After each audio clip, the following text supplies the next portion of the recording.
जय गुरु जी, शुक्राना गुरु जी, सभी प्यारे संगत को जय गुरु जी। संगत जी, आज फिर से एक नया सत्संग, एक ब्लेसिंग भरे सत्संग के साथ हाजिर हुए हैं हम गुरुपा की आज्ञा लेकर। तो सत्संग को पूरा अंत तक जरूर सुनिएगा संगत जी, क्योंकि आप जितना सत्संग सुनेंगे आपको उतना ही स्ट्रॉन्ग ब्लेसिंग मिलने वाली है। संगत जी, आज का शुक्राना सत्संग गुरुपा की प्यारी बेटी ने शेयर किया हुआ है। और संगत जी, आंटी जी ने अपना 3 शुक्राना सत्संग शेयर किया हुआ है, तो हम तीनों शुक्राना सत्संग इसी सत्संग में सुनेंगे।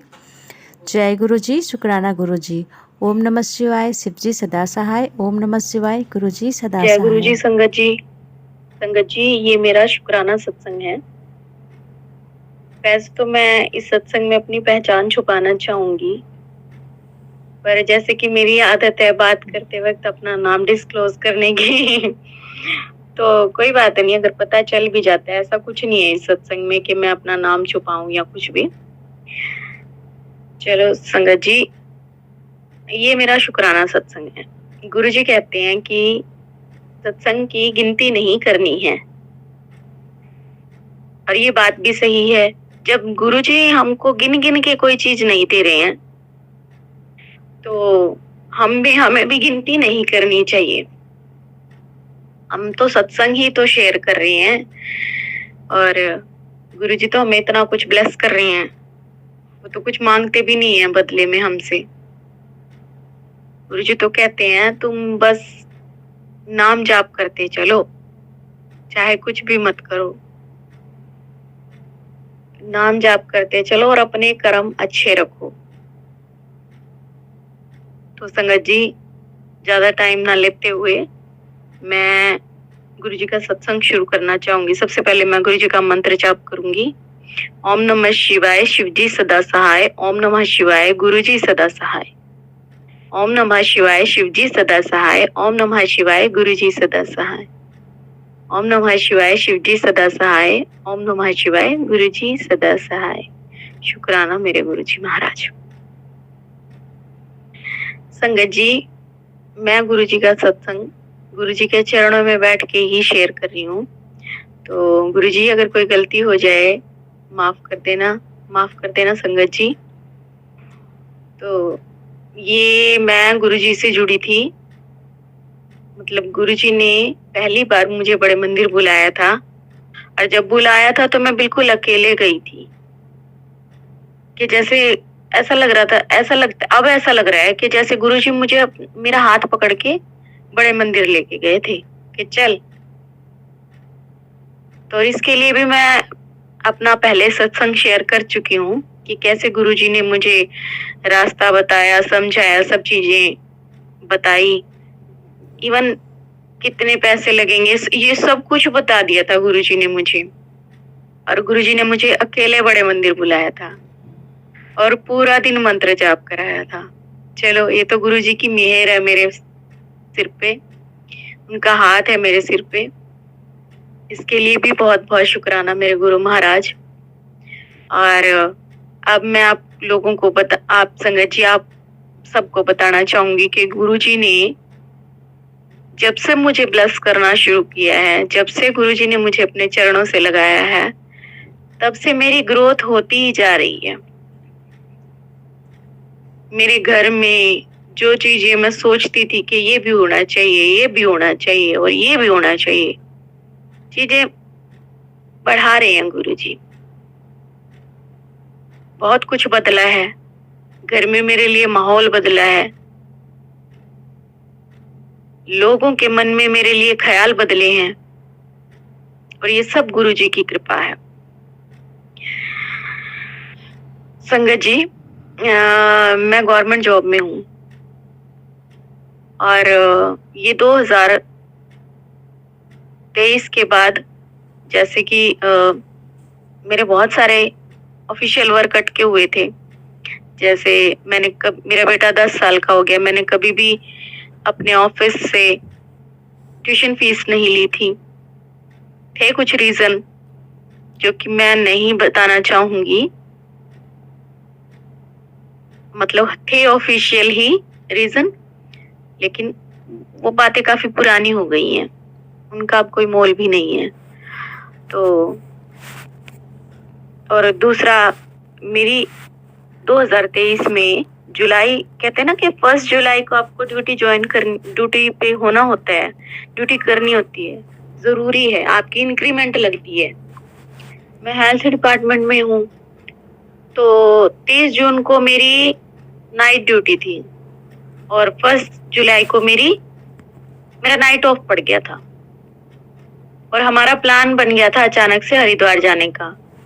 तो मैंने 2 और 3 की भी छुट्टी ले ली थी, जिसके कारण मेरी अटेंडेंस जो गई वो नॉर्मल अटेंडेंस की तरह से गई। मतलब जैसे 1 जुलाई पे की डेट में उनको लिखना चाहिए था कि नाइट ऑफ, वो नहीं लिखा, जिसके कारण मेरी एनुअल इंक्रीमेंट अटक गई।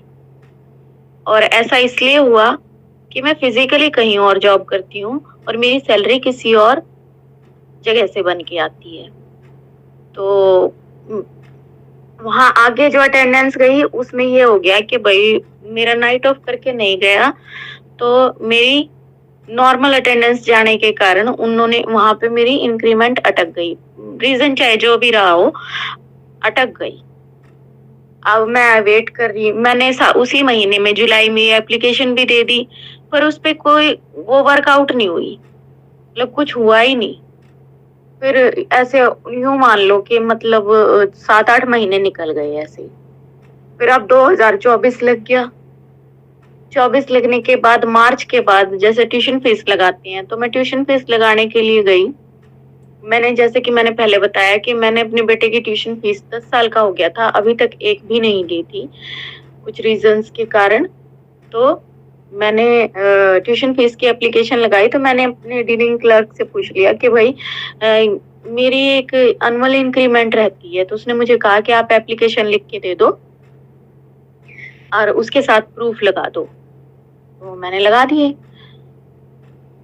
और साथ ही साथ मुझे 10 साल हो चुके थे, कई साल पहले। तो मेरी जो एक MACP होती है, जो आपकी एक प्रमोशन वाली सैलरी होती है, वो मिलनी स्टार्ट हो जाती है। MACP लग के वो भी नहीं लगी थी। तो मेरे ये 3-4 काम थे जो अटके हुए थे। तो मैंने जैसे ही ट्यूशन फीस लगाई तो मुझे ये भी पता चला कि भाई, और ये मुझे बाद में समझ आया कि ये जो एकदम से सारे कामों का ये जो प्रेशर सा आया, ये गुरुजी के कारण हुआ कि गुरुजी ने वो सारी चीजें, और इससे भी जरूरी ये था कि ये जो मैंने ट्यूशन फीस लगाई थी, ये मैंने 23-24 वाली लगाई थी। इससे पहले मैं 3 साल की एक ट्यूशन फीस की एप्लीकेशन ऑलरेडी लगा चुकी थी। 19-20, 21-22 ऐसे करके कुछ 3 साल की लगा चुकी थी, जो कि एप्लीकेशन का ही नहीं पता था कि वो कहाँ पड़ी है। काफी टाइम से मेरे दिमाग में बार-बार आ रहा था कि पता नहीं वो एप्लीकेशन कहाँ चली गई दोबारा से, ना तो मेरे क्लर्क के पास पहुंची, ना कहीं, कुछ पता ही नहीं चल रहा।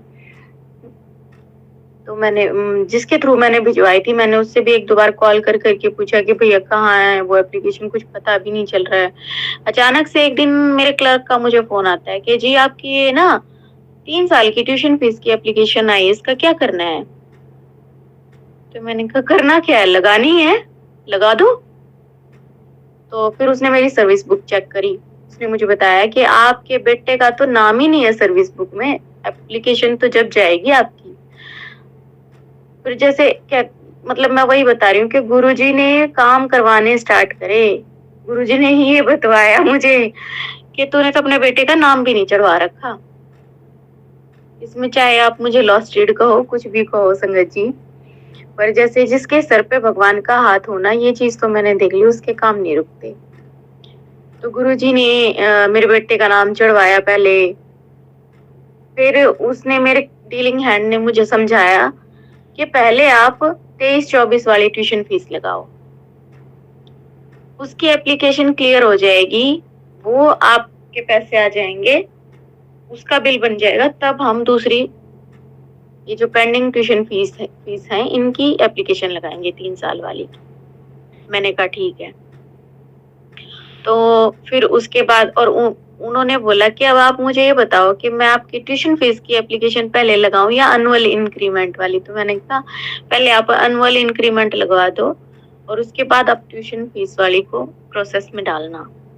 उसने बिल्कुल वैसा ही किया और सबसे बड़ी बात ये कि मतलब ऐसे एक पहले एनुअल इंक्रीमेंट का काम स्टार्ट हुआ, फिर गुरुजी ने मेरे बेटे का नाम चढ़वा दिया, फिर ट्यूशन फीस का प्रोसेस स्टार्ट हो गया, फिर एमएससीपी की भी एप्लीकेशन लगवा दी गुरुजी ने मुझसे।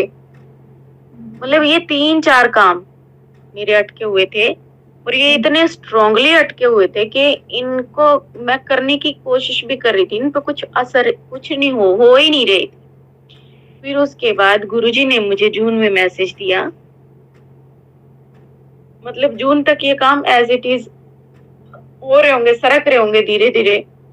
तो गुरुजी ने अचानक से मुझे मैसेज दिया कि पुत्र सत्संग करा घर में छोटा सा। एक दिन तो मुझे मैसेज डाला, कई बार डाला बल्कि, कि अपने घर में ही छोटा सत्संग कर, घर में घर वालों के साथ छोटा सत्संग कर।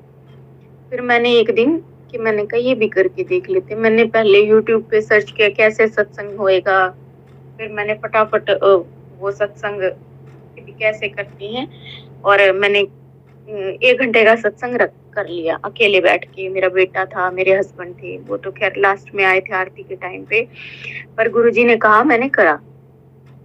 फिर उसके बाद मेरी एप्लीकेशन, मतलब ऐसा लग रहा था कि जैसे सत्संग कराते ही ना स्पीड पकड़ ली कामों ने। फिर गुरुजी ने मेरे घर में बड़ा सत्संग कराया जून में। जैसे ही बड़ा सत्संग हुआ फिर तो मेरे सारे कामों ने स्पीड पकड़ ली बढ़िया वाली। मतलब मुझे जाना तो बहुत बार पड़ा, कभी मॉर्निंग ड्यूटी करके भागना पड़े हाफ डे सीएल लेके, कभी इवनिंग ड्यूटी में ड्यूटी जाने से पहले वहां पहुंचना पड़े। मतलब यूं लगा लो कि एक एक 1.5 घंटे का ट्रैवल, 1 घंटे का आने का, 1 घंटे का जाने का, वहां पहुंचो फिर वहां से ड्यूटी पे वापस आओ, ड्यूटी करके फिर मतलब ऑलमोस्ट पूरा पूरा दिन भी लग रहा था। पर गुरुजी ने ऐसा माहौल क्रिएट कर दिया कि मतलब सारे काम मेरे स्पीड अप हो गए। फिर उसके बाद गुरुजी ने दिवाली ना वो जुलाई में फिर से मेरे घर में सत्संग कराया। फिर गुरुजी ने मेरे जो जो काम जहां जहां अटक रहे थे, जब जैसे स्ट्रांगली जहां अटक रहे थे वहां वहां गुरुजी मुझे सत्संग का मैसेज देते। और दोनों बार सत्संग ऐसे हुआ है कि मैं मेरी मदर इन लॉ तो घर में नहीं थी, पर गुरुजी ने कहा है तो गुरु मेरे लिए तो गुरुजी का गुरुजी का घर में होना जरूरी है। मेरा घर तो मेरा नहीं है, खैर घर तो गुरुजी का ही है। सॉरी गुरुपा, ये गलत वर्ड मेरे मुंह से निकल गए। हम इंसान है ना, कभी कभी शब्दों में भी गलती करते हैं। तो जब गुरुपा का घर है और गुरुपा घर में है तो फिर कोई हो या ना हो कोई फर्क नहीं पड़ता।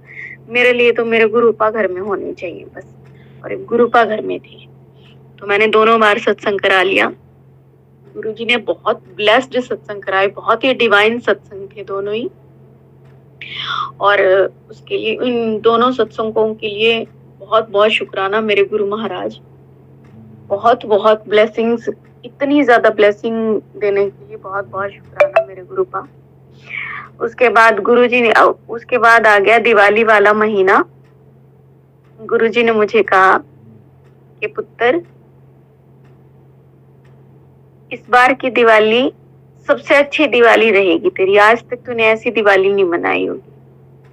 मैंने कहा गुरुजी जैसी आपकी मर्जी, अब गुरुजी ने मुझे मैसेज दिया है तो कुछ ना कुछ तो अच्छा होगा ही इसमें।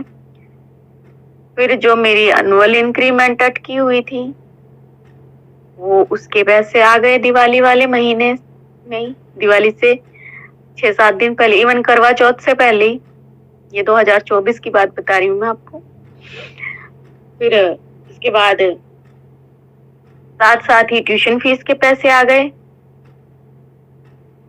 फिर साथ साथ ही एरियर जो लगा था, एरियर जो बढ़ा था, लग गया था, उसका एरियर आ गया ना, सॉरी डीए का एरियर आ गया। फिर बोनस आ गया।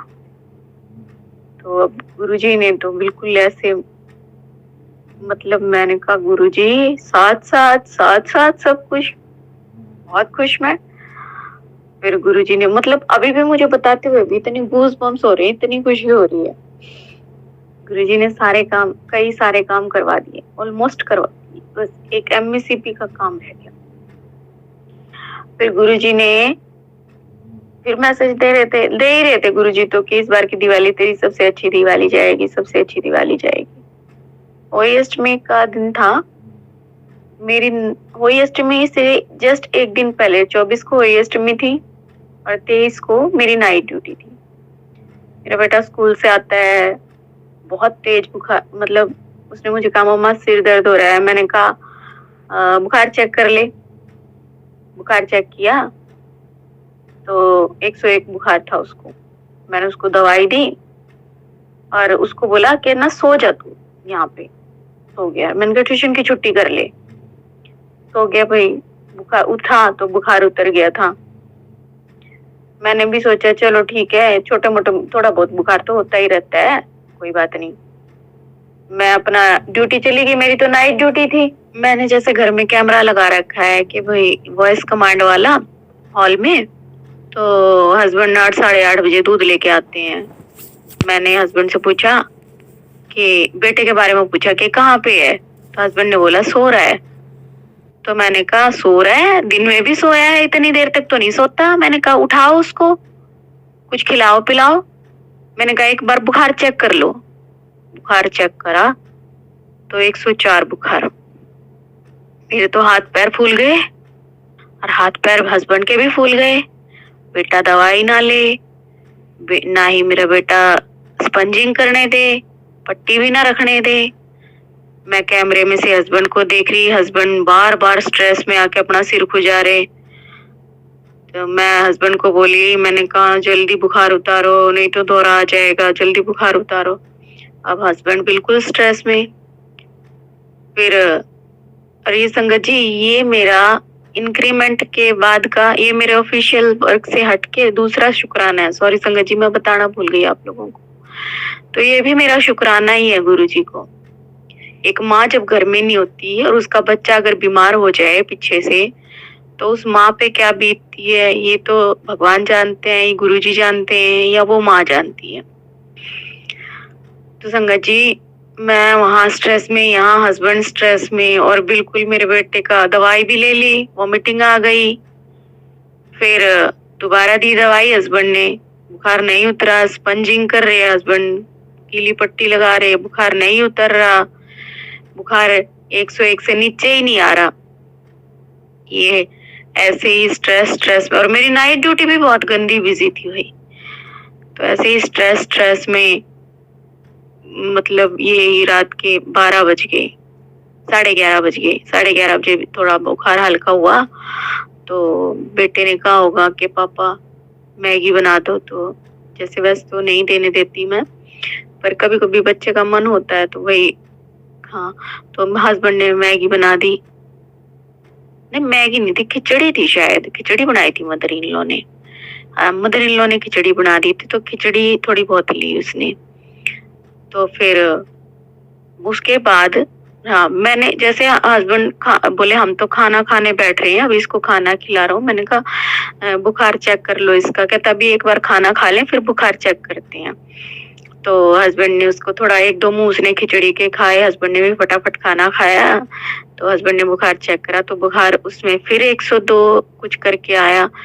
तो मैंने कहा इनको इसका बुखार उतारो।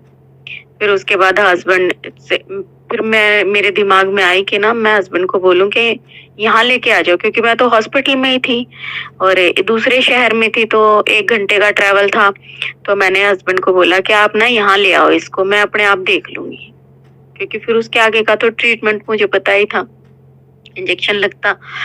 तो हस्बैंड ने कहा ठीक है। हस्बैंड ने उसके बाद मेरे फोन उठाने बंद कर दिए। मैं 12 बजे से फोन लगातार करे जा रही हूँ, फोन नहीं उठा रहे, बार बार फोन काट रहे हैं मेरा, बार बार। मुझे लगा चिढ़ गए भाई, अब ये मेरा फोन नहीं उठाएंगे। तो और वह मेरे दिमाग में ये डाउट कि मेरा फोन नहीं उठाएंगे, और यहाँ गुरुजी अपने हिसाब से हैंडल कर रहे हैं सारी सिचुएशन को। गुरुजी ने पता नहीं क्या दिमाग में डाला मेरे हस्बैंड के में। मेरे हस्बैंड पास के हॉस्पिटल में लेके मेरे बेटे को पहुंच गए। और जब मेरे बेटे को 103 बुखार हो गया था जब तक, तो पास के ही हॉस्पिटल में लेके पहुंच गए। और उसके बाद कितने 1 बजे के अराउंड हस्बैंड ने मेरा फ़ोन उठाया, मतलब 1 घंटा मेरा वो स्ट्रेस वाला था बड़ा। हस्बैंड ने मेरा फ़ोन उठाया तो हस्बैंड ने छूटते से ही सीधा ये बोला कि ना मैं ना डॉक्टर के सामने था इसलिए फ़ोन नहीं उठा रहा था। मैंने कहा डॉक्टर के सामने? एकदम से मेरे दिल में एक ठंडे जैसे किसी ने 1 बाल्टी ठंडा पानी मुझ पे डाल दिया हो कि चलो ठीक है। मैंने कहा गुरुजी साथ में रहना। और गुरुजी ने उस दिन पूरी रात मेरे बेटे के साथ बिताई है और इस चीज़ का एहसास भी कराया है मुझे। मुझे मैसेज पे मैसेज गुरुजी दे रहे हैं कि तू चिंता ना कर पुत्र, मैं तेरे मुंडे दे नाल हैं। तेरे बच्चे के साथ चाहे मैं कहीं से भी किसी भी रूप में आऊं, मैं तेरे बच्चे की हर वक्त सहायता करूंगा। मैं देख रहा हूं तू उसको, तू चिंता ना कर। और गुरुजी ने सुबह तक मेरे बेटे को संभाला। हालांकि मेरे बेटे का बुखार थोड़ा कम हुआ था, फिर से चढ़ना शुरू हो गया। अब ये मेरी शिफ्ट ऑफ हो गई नाइट ड्यूटी की, तो जब मैंने सुबह फोन करा 8 साढ़े 8 बजे, तो मैंने हस्बैंड को पूछा, मैंने कहा इसका बुखार चेक करो एक बार। बुखार चेक करा तो फिर से 103 बुखार हुई। अब मैंने पर मुझे ये था कि चलो मैं घर जा ही रही हूँ।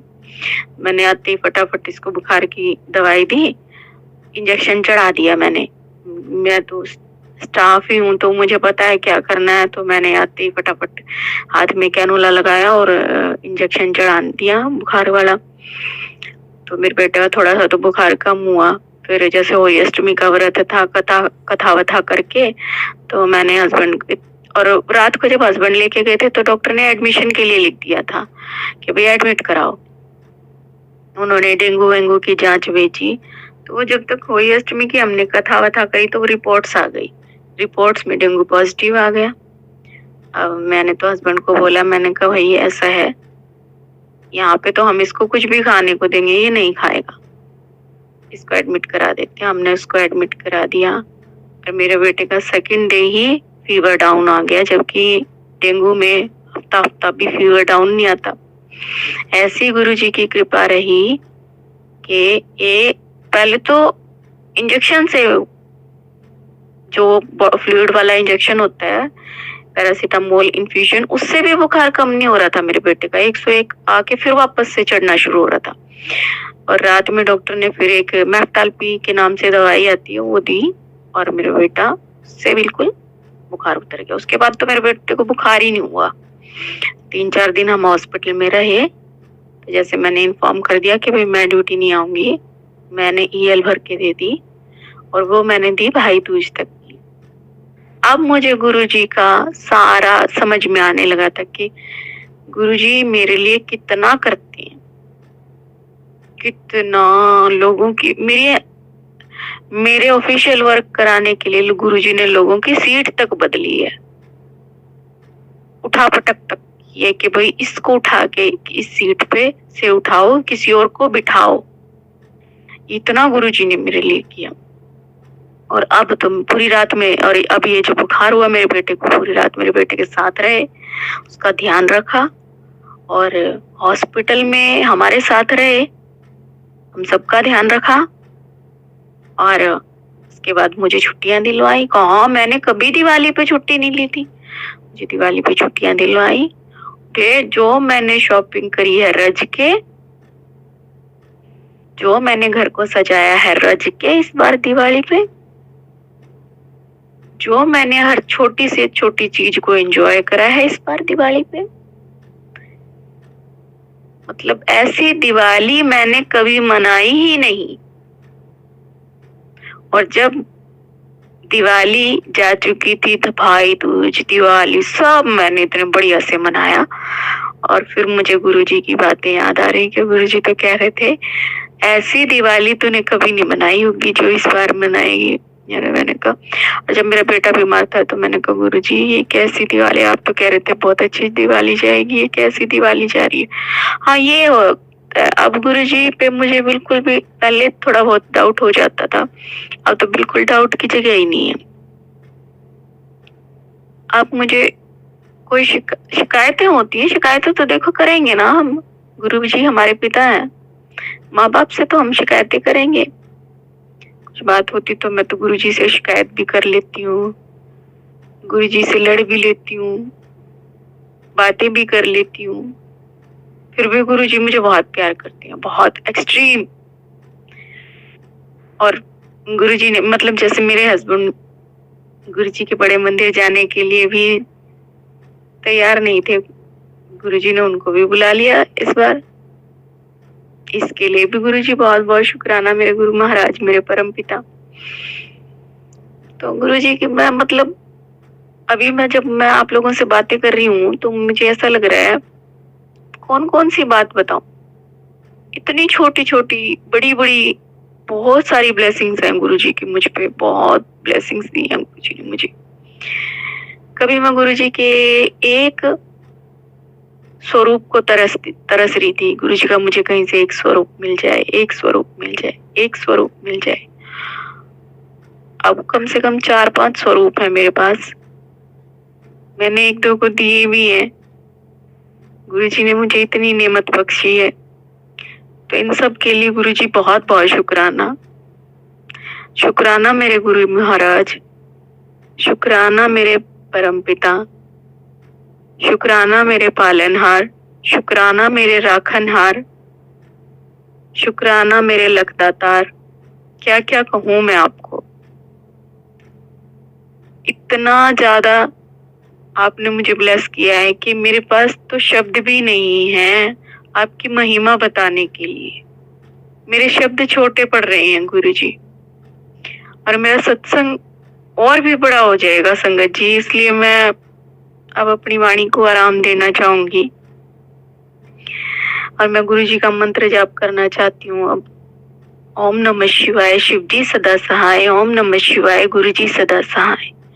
ओम नमः शिवाय, शिव जी सदा सहाय। ओम नमः शिवाय, गुरुजी सदा सहाय।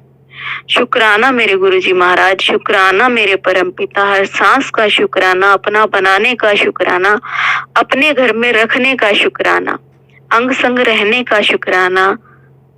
बहुत बहुत शुक्राना मेरे मालिक, मेरे दाता, मेरे परम पिता, मेरे पालनहार, मेरे राखनहार। शुक्राना।